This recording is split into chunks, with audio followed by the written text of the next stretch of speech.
This would be call of the century. This Martin, my hand is so incredibly fucking bad, dude. If you just like, let's say you just like are freaking out with like Queen Jack or whatever, you have the best hand for sure. All right, YouTube. I was watching Live at the Bike last night, and this absurd hand came up. They're playing 50, 100, 200 with a $200 big blind ante. And this hand went down between recent podcast guests and very, very fan favorite podcast Garrett Adelstein and new player named Martin in seat 3, who I have not seen before, but this man liked to mix it up, and I think a lot of the fans were really enjoying his play style too. Very important concepts out there I'm going to be pointing out in this hand, guys. I want you to take notice of pre-flop here in terms of isolating against a weaker player. I want to take note of Martin's turn sizing as well, which sets up his river sizing too, and then another very important concept is going to come here on the river when Garrett Adelstein is deciding what to do with a bluff catcher.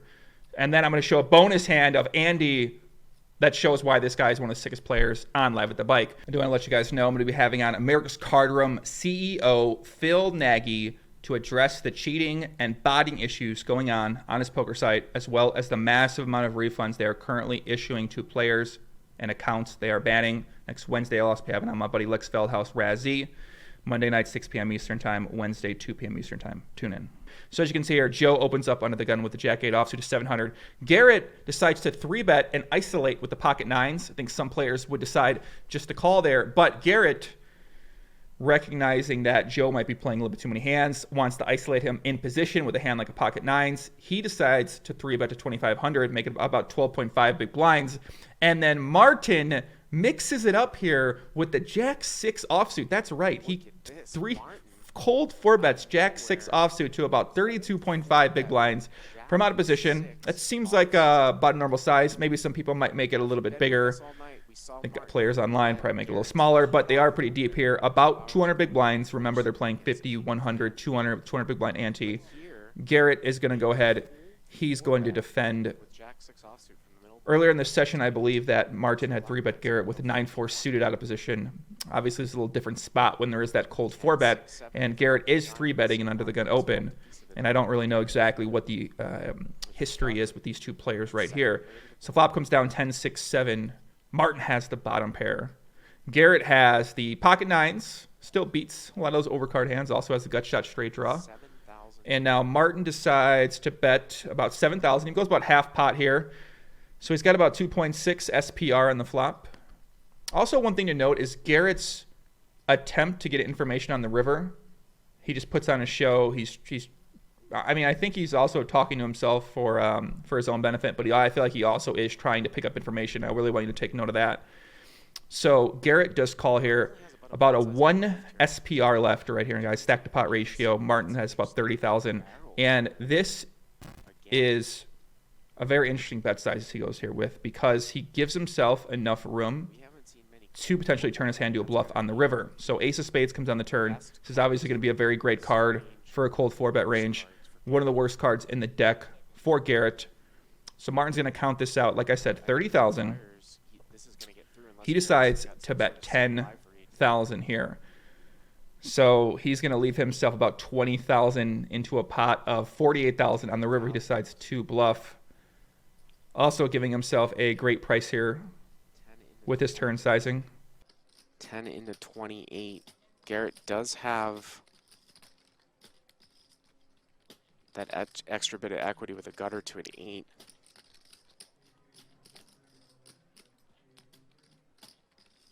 Seconds.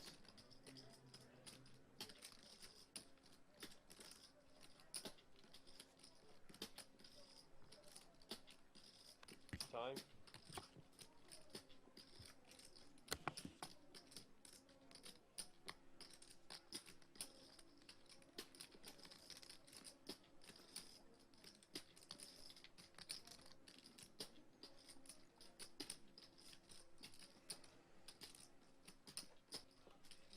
And he makes the call. So he's going to play a little game of chicken here, too. So Garrett does call, and what happens on this river? And I'm not going to tell you what happens on the river here, guys, but you're going to have to watch. The river brings a River backdoor flush gets there, so backdoor queen. And at this point in time, if Martin did happen to have a hand like a king queen, a queen jack, That hand now beats pocket nines. The question is, would he bluff those And Martin's hands? going to go for 3 barrels here. And now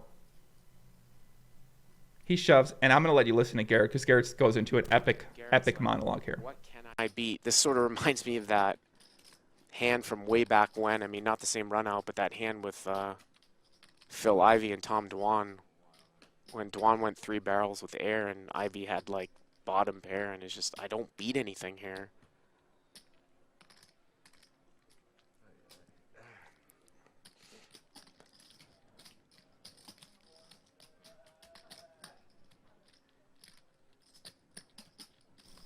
We got Lynne looking on next to Garrett.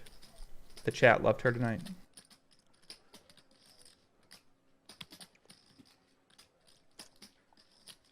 So now Garrett's thinking, would he bluff with a hand? That beats me here. A 10. I mean, this would be King, queen, queen, jack. Jack 10. 10, 8. this century. This would be similar to that Gall versus Art call with the 3-4 offsuit against the flush draw from about 6 months ago. I love this guy. I love watching him. 3.5 to 1. Fucking train wreck.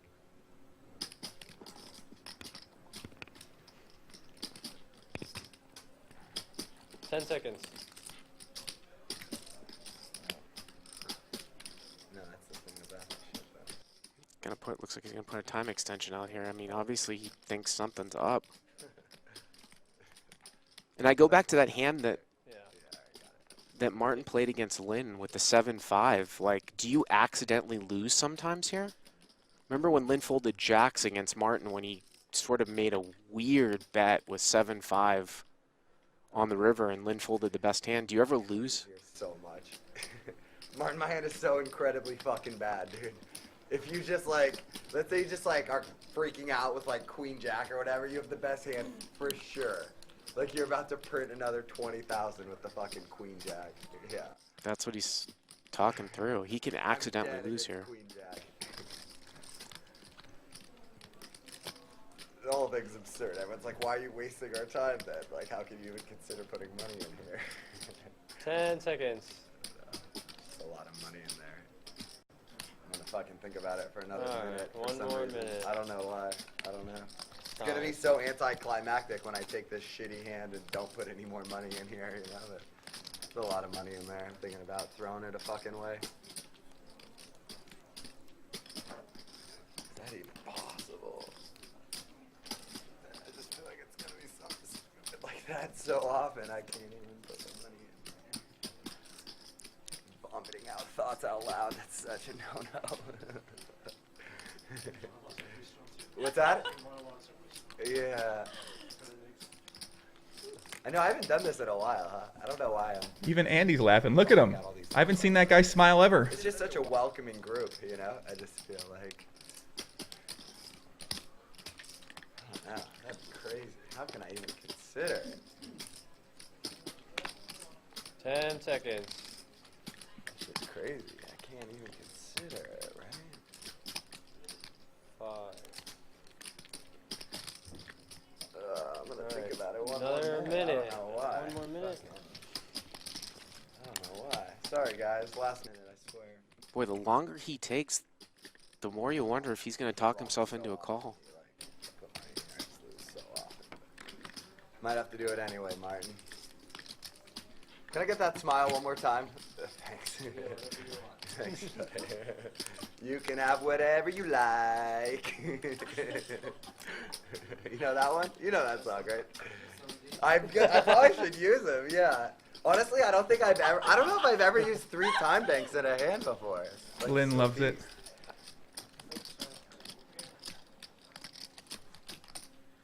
Uh, 10 seconds. Alright, I got it.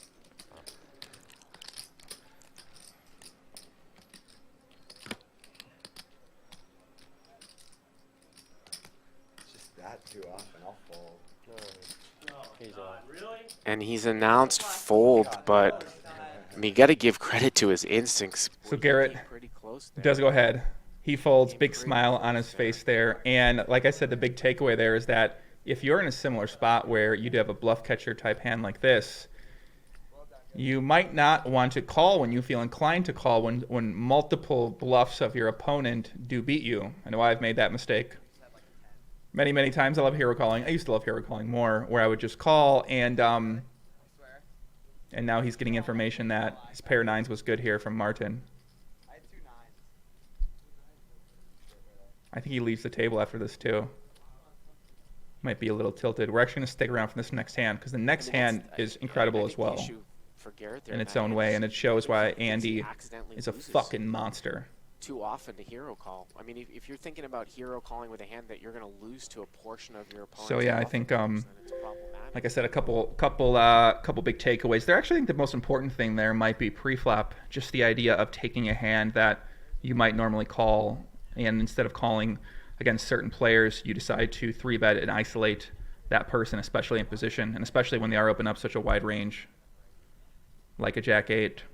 And then this hand, guys, this hand is going to feature Andy. So Andy at this point in time was already up about, he already won a $150,000 pot versus Bill Klein in one of the weirdest hands I've seen, where it was like 3-bet. I think like Martin cold back 4-bet, Andy 5-bet, and then they got all in queens versus jacks, and he won a huge pot. He's up big here. So Lynne raises up here, pocket nines under the gun, and then Andy just calls in the big blind with ace queen. So pot's 2650, and Andy leads out here 900, 1/3 pot. And now I think the big takeaway in this situation is that if you don't think your opponent is capable of making that second big bet as a bluff against you, then you're going to have to fold the top of your range sometimes. Ace queen offsuit is going to be very near the top of Andy's range right here. So he decides to make it 900. Lynne makes it 2,700. Now Andy has to figure out, she raises into the gun. Would she do this with Jack 10? Most likely Jack 10's probably just going to call here, not turn that hand into a semi-bluff. King queen most likely going to call as well. Sometimes raise. Ace queen might raise them here. Aces, kings. Set of nines, obviously. Set of sixes.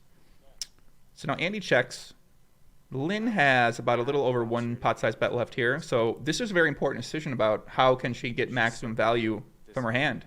And when Andy takes that line, could have a hand like 10 jack, could have a hand like a king queen, ace queen, queen jack type hand. So now Lynne has to think about what size to go with here. So the graphics are a little bit on the shorter side. She's going to bet 4,400 now. So she goes with 4,400.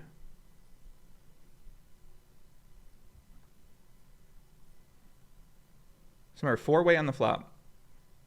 Lynne raises, showing a lot of strength. Andy leads out, also showing strength, even though smaller sizing. Now he's thinking, what would she be bluffing me here with? And when you don't think your opponent's capable of bluffing you, you got to fold an ace queen like that. Maybe when that best case scenario is also ace queen. So I saw that fold the next hand, and I said, this is what makes this guy great. It's just his understanding and identification and hand reading against other. It's just, this is why we don't see this guy lose very often. This is why Andy's one of the top winning players in Los Angeles, and one of the most feared players you can see here. Andy up $131,000 for the game. Bill Klein down $100,000. Martin actually ended up finishing up about $50,000 here. And tell you what, I got one more bonus hand. This next hand, this is back-to-back-to-back hands. This is the very next hand. These three hands happen in a row. So check this hand out too, because, so now Lynne wins that pot. And now she's going to face a pretty big decision. And I have to say, impressed with her decision. So Daniel, who I think had been playing relatively on the more conservative side, but I didn't watch enough for sure. Also, we got recent podcast guest Nick Vertucci in the mix there, getting a massage as always. That man seems to always have some shoulder issues here. So Daniel opens 600. Nick calls 7-5 suited. Bill Klein calls ace-queen offsuit. Martin calls 7-6 suited in the button. And our girl Lynne wakes up with pocket queens in the straddle.